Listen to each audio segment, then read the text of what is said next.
आज हम आप लोगों को हाई परफॉर्मेंस लिक्विड क्रोमेटोग्राफी के बारे में बताएंगे। इसको और अनदर नाम दिया गया है high pressure liquid chromatography. Okay, high pressure liquid chromatography इसलिए कहते हैं क्योंकि इसमें इतना ज्यादा प्रेशर डेवलप होता है जो कि अगर प्रेशर डेवलप नहीं होगा तो इल्यूशन प्रॉपर नहीं होगा, जो कि हम कंपोनेंट का टेस्टिंग करना चाहते हैं। ओके, इसमें कुछ एसेसरीज का रिक्वायरमेंट रहता है। जैसे अगर हमें लिक्विड क्रोमेटोग्राफी को परफॉर्म करना है तो उसमें कुछ रिक्वायरमेंट रहेगा। जैसे उसके लिए हमें HPLC सिस्टम की जरूरत है। HPLC सिस्टम क्या होता है कि इसमें दो टाइप्स के आते हैं, क्वार्टरली और बाइनरी सिस्टम। अगर हम क्वार्टरली सिस्टम की बात करते हैं तो क्वार्टरली सिस्टम क्या होता है, इसमें 4 चैनल्स दिए रहते हैं। इट मीन्स इसको हम मोबाइल फेज 4 चैनल के थ्रू रख सकते हैं। जैसे उस चैनल को A, B, C and D कहते हैं। ठीक है, फिर अगर हम बाइनरी सिस्टम की बात करते हैं, ऐसे टाइप्स के HPLC में 2 फैसिलिटी दिया रहता है, 2 ही चैनल दिया रहता है, जिसमें मोबाइल रखने का प्रोविजन केवल 2 ही होता है। उसको हम 2 पोर्ट में भी बोल सकते हैं, जैसे channel A and channel B। कोई 1 और 2 के नाम से वो होता है और कोई AB के नाम से बोलता है। उसमें क्या है, क्वार्टरली पंप में A, B, C, D at a time हम 4 चैनल यूज कर सकते हैं। लेकिन मैक्सिमम टेस्टिंग जो होता है एक चैनल से होता है।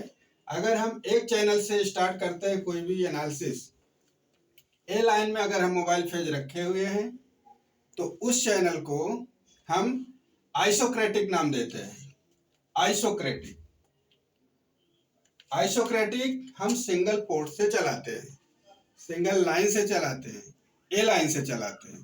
ए लाइन आपके चूज करने का ऑप्शन है, जरूरी नहीं आप ए लाइन से चलाइए, आप बी लाइन से भी चला सकते हैं।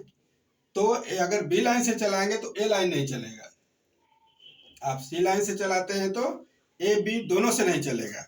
मीन्स कहने का मतलब है, अगर HPLC हम आइसोक्रेटिक मोड में लेके जाते हैं तो आइसोक्रेटिक में केवल एक चैनल यूज किया जाता है। HPLC सिस्टम में हमने बोला कि 4 चैनल होते हैं। कहने का मतलब अगर हम 4 चैनल को यूज करना चाहेंगे, अगर मोर देन 1 चैनल यूज करेंगे तो उसको बोलते हैं ग्रेडियंट सिस्टम। कहने का मतलब है ए चैनल में कोई भी मोबाइल फेज ए रहेगा, बी चैनल में दूसरे टाइप्स के मोबाइल फेज रहेंगे।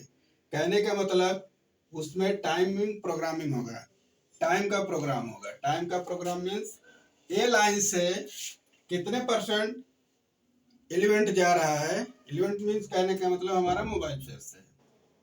बी लाइन से कौन से कंपोजिशन का मोबाइल फेज जा रहा है, उसको हम बी एलिमेंट कहते हैं। अगर हमें दोनों पैरेलली लेके जाना है, इक्वल वॉल्यूम लेके जाना है, तो किसी भी पॉइंट को डिनोट करेंगे। अगर हम 50-50 ले जाना चाह रहे हैं तो ए चैनल से 50% देंगे, बी चैनल से 50% देंगे, तो हमारा दोनों बराबर रेशियो में जाएगा। लेकिन ग्रेडियंट सिस्टम क्या होता है, ग्रेडियंट सिस्टम में टाइम के अकॉर्डिंग कंपोजिशन चेंज होता है। टाइम के अकॉर्डिंग कंपोजिशन चेंज होता है। कहने का मतलब हम सिस्टम की बात कर रहे थे, इसमें 2 टाइप्स के होते हैं, एक बाइनरी सिस्टम, एक क्वार्टरली सिस्टम। दूसरा क्या है कि कुछ में हमको मोबाइल रखने के लिए भी प्रोविजन चाहिए, जो कि mobile phase bottle clean, transparent और बोरोसिलिकेट का बना होता है। और आप प्लास्टिक में नहीं रख सकते हैं, प्लास्टिक के बोतल में नहीं रख सकते। इसलिए नहीं रख सकते क्योंकि जो मोबाइल फेज का कंपोजिशन है उसमें कुछ ऐसे मोबाइल फेज हो सकते हैं कि जो प्लास्टिक के बोतल को रिएक्ट कर सकता है, जो कि वो डैमेज हो सकता है और उसका सरफेस उस मोबाइल फेज में सल्यूट हो सकता है, जो कि वो जाके HPLC के क्रोमेटोग्राम पे डिस्टर्ब करेगा।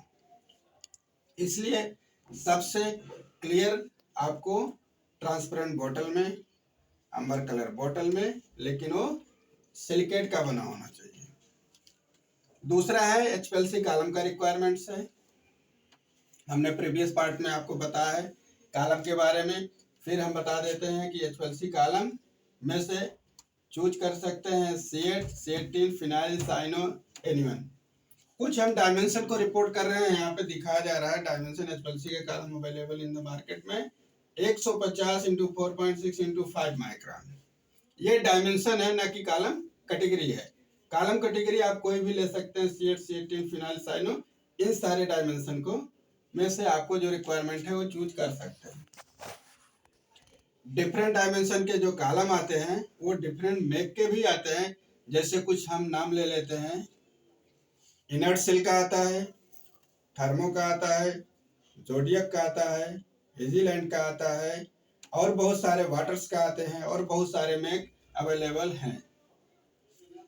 और दूसरा क्या है, बायोमेट्रिक फ्लास्क। बायोमेट्रिक फ्लास्क दो टाइप्स के आते हैं अभी मार्केट में।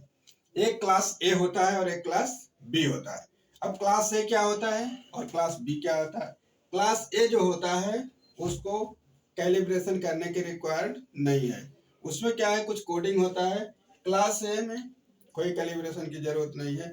क्लास बी में कैलिब्रेशन की जरूरत है। उसमें क्या है, थोड़ा सा एक्यूरेसी कम होता है। जब एक्यूरेसी कम होता है तो उसको हम क्या करते हैं, बायोमेट्रिक फ्लास्क को कैलिब्रेट करते हैं। कैलिब्रेशन का करने का दो प्रोविजन है, एक डायरेक्ट कैलिब्रेशन है, एक इनडायरेक्ट कैलिब्रेशन। डायरेक्ट कैलिब्रेशन क्या है कि किसी भी बायोमेट्रिक फ्लास्क क्लास ए को आप चूज कीजिए और उसमें वॉल्यूम मेकअप कर दीजिए और उस वॉल्यूम को क्लास बी में ले जाके ट्रांसफर कर दीजिए और उसको मार्क नोट कर लीजिए। उसका कैलिब्रेशन हम बायोमेट्रिक फ्लास्क का कैलिब्रेशन क्लास बी का हम दूसरे स्लाइड में आप लोगों को बताएंगे। अभी आप यही समझिए कि जनरली क्लास ए एडवांस है क्लास बी से। ओके, नेक्स्ट है बैलेंस। बैलेंस वेइंग बैलेंस क्या है, एनालिटिकल बैलेंस भी बोलते हैं। ये बहुत सोफिस्टिकेटेड, ये लोड सेल पे काम करता है। बैलेंस क्या है, लोड सेल पे काम करता है। उसमें आप देखेंगे कोई भी स्मॉल अमाउंट, स्मॉल पार्टिकल्स भी रखेंगे, उसमें कुछ ना कुछ वेट बता देता है। तो उसको क्या है, उसमें एक आपका पॉइंटर होता है। पॉइंटर है, बैलेंस में देखेंगे तो उसमें वाटर ड्रॉपलेट की तरह होता है, पॉइंटर होता है, उसको एडजस्ट किया जाता है सेंटर में। फिर क्या है, इसमें हमको और भी रिक्वायरमेंट है। अगर हमें ये सारे अब चीज अवेलेबल है, ये अवेलेबिलिटी हमको किस लिए चाहिए, हमको कोई एनालिसिस के लिए चाहिए। एनालिसिस में क्या रहेगा, टैबलेट हो सकता है, कैप्सूल हो सकता है, ऑइंटमेंट हो सकता है, सस्पेंशन हो सकता है, ड्राई सिरप हो सकता है, पेस्ट हो सकता है। ठीक है, तो सपोज हम एक टैबलेट ले लेते हैं, उसका हम एनालिसिस करने वाले हैं। इसके लिए टैबलेट के एनालिसिस करने वाले पहले तो हमें जानना है कि टैबलेट है किस चीज का। सपोज आपका ये टैबलेट है पैरासीटामोल और एसिक्लोफेनेक का कॉम्बिनेशन है। ओके, एसिक्लोफेनेक का कॉम्बिनेशन और पैरासीटामोल का कॉम्बिनेशन है, तो उसमें कुछ लेवल क्लेम भी होगा। लेवल क्लेम क्या है, टैबलेट में 100 mg पैरासीटामोल है, 10 mg एसिक्लोफेनेक है। ये एग्जैक्ट आप एक्यूरेसी ना समझिए, एक्यूरेट ना समझिए, हम फॉर एग्जांपल पर्पस से लिए गए। जब ये आपका कंपोजिशन हो गया, फिर इसमें क्या करेंगे हम, 50 mg का टैबलेट, सपोज हमारा एवरेज वेट टैबलेट 500 mg का है। फिर क्या करेंगे, फिर इसको हम क्या करेंगे, वेइंग करेंगे। वेइंग क्या करेंगे, हमको इसमें स्टैंडर्ड डाइल्यूशन की जरूरत है, सैंपल डाइल्यूशन की जरूरत है। स्टैंडर्ड डाइल्यूशन की जरूरत है, सपोज हमको एज पर रिक्वायरमेंट हमारा एसटीपी या टीटीडी बोलता है कि 50 mg पैरासीटामोल, 5 mg एसिक्लोफेनेक, एक 100 ml के बायोमेट्रिक फ्लास्क में लीजिए, सेक्सोनिकेशन कीजिए, प्रॉपर इसको डिजॉल्व कीजिए। फिर कहता है कि इसमें फर्दर डाइल्यूशन है, इसी सोल्यूशन को उसमें से 5 ml विड्रॉ कीजिए, फिर फर्दर 100 ml के वॉल्यूमेट्रिक फ्लास्क में डाल दीजिए। अब ये क्या करेगा, इसको अगर हम देखेंगे, ये इसमें दो कंसंट्रेशन, दो वॉल्यूमेट्रिक फ्लास्क यूज हो रहा है। अगर इसको हम पार्ट्स पर मिलियन के रिस्पेक्ट में जाते हैं तो 25 ppm का हो जाता है। फिर 25 ppm का हमारा स्टैंडर्ड है। फिर हम क्या करेंगे, उसी हिसाब से हम सैंपल को भी फाइंड आउट करेंगे। तो फाइंड आउट सैंपल को करने के लिए हम क्या करेंगे, हमारा तो टैबलेट 500 mg का है, उसमें 100 mg पैरासीटामॉल है, 10 mg साइक्लोफिनेक है। फिर इसको क्या करेंगे, हम एक फार्मूला डिजाइन किए हैं कि अगर 50 mg टैबलेट हमको लेना है, 50 mg पैरासीटामॉल के इक्विवेलेंट लेना है, तो how much required of the powder. तो क्या करेंगे, उसमें एवरेज वेट जो है टैबलेट का हमने इधर डिनोशन किया है, 500 mg का टैबलेट है, divide by level claim. Level claim आपको 100 पकड़ेंगे चाहे आप 10 पकड़ेंगे, इसमें से कोई एक पकड़ेंगे तो आपका दूसरा पॉइंट ऑटोमेटिक जाने वाला है। हम पैरासीटामॉल की एग्जांपल ले रहे हैं, इसमें क्या 500 mg टैबलेट है, वेट है, इसमें हमको 100 mg एक्टिव है, हमारा लेवल क्लेम 100, इसलिए अब इसको आप डिवाइड करेंगे तो फिर क्या है, ये 100, ये 00 कटेगा तो 5 आ जाएगा। 5 को अगर हम 50 क्या है, 50 के इक्विवेलेंट हमें लेना है वेट, तो 50 से मल्टीप्लाई करेंगे तो ये क्या आ जाएगा, 250 mg पाउडर का वेट आ जाएगा। अगर हम 250 mg पाउडर का वेट ले रहे हैं तो आपको 50 mg पैरासीटामॉल मिलेगा और 5 mg आपको एसिक्लोफिनेक मिलने वाला है। फिर इसको क्या करेंगे, सैंपल स्टैंडर्ड की तरह ट्रीटमेंट करेंगे, फिर इसको सैंपल डाइल्यूशन बनाएंगे। 250 mg हमने इधर कैलकुलेट करके पाउडर लिया है, वही पाउडर है, हमने स्टैंडर्ड की तरह फिर इसमें 100 ml में डाइल्यूट किया। फिर क्या करेंगे, इसको 5 ml हमने इसमें जैसे 5 ml लेके 100, फिर हमने 5 ml लेके 100 इसको भी कर दिया, तो ये क्या हो जाएगा, 2.5 ppm का आपका एसिक्लोफिनेक होगा और 25 ppm का आपका पैरासीटामॉल होगा।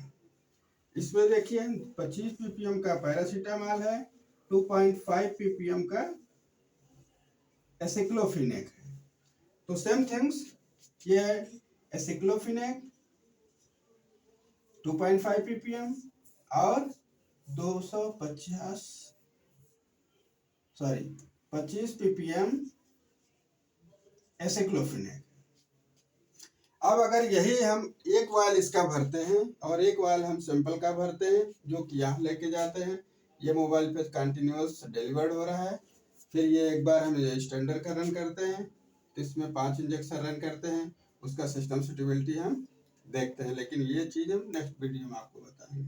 अब इसमें आप इतना ही जानिए कि इसको इंजेक्ट कराएंगे सैंपल को, तो इसमें कॉलम से जब पास आउट होगा तो इसमें 2 एक्टिव इंग्रेडिएंट है जैसे पैरासीटामॉल और एसिक्लोफिनेक, तो इसमें जो है 2 पॉइंट दिख रहे हैं, इसमें 2 पॉइंट दिखने का मतलब है एक पैरासीटामॉल और एक एसिक्लोफिनेक है।